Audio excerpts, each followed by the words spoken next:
Hello, I'm Edward L. Oriel. I'm a licensed clinical professional counselor and a certified alcohol and drug counselor, and I'm on the staff at the Lighthouse Emotional Wellness Center in Arlington Heights, Illinois. A homework assignment that I often give to my clients is that they keep a daily journal. And in the journal, I ask them to write their thoughts, their feelings, and the antecedents, what comes before unpleasant emotions. As Friedrich Nietzsche famously said, if you have a why to live, you'll have a how to live. The journal gives us a good insight into how to live by developing our why to live. For example, at the end of the day, during the day, whenever you have a few moments, begin your journal entry with, what virtue did I acquire today?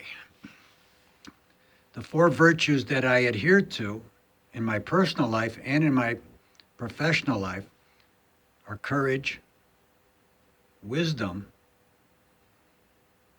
justice, and tolerance. So I think in terms of those things, and I write, what did I acquire? What did I further along in one of those four areas? And then the second thing I write is, what weakness did I overcome today?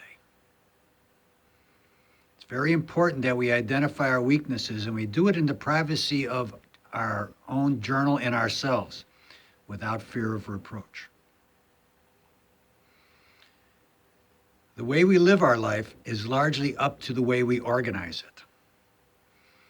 So every day I would recommend that you, upon wakening or sometime during the early part of the day before you go out there and interact with people, is tell yourself two things. This is Stoicism, the wisdom of the ages. I have no control over other people's behavior. You have to internalize that. I have no control over other people's behavior. I want you to internalize that because it's true.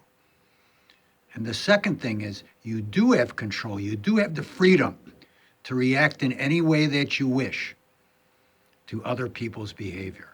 That is the key to having your measure of happiness realized. I once read, and I wish I could remember the fellow that said that, because it was very prescient. All of us are the average mental health of the 5 people that we spend the most time with. Keep that in consideration. If your mental health is not what you want it to be, consider about who are the 5 people you're spending the most time with and change that.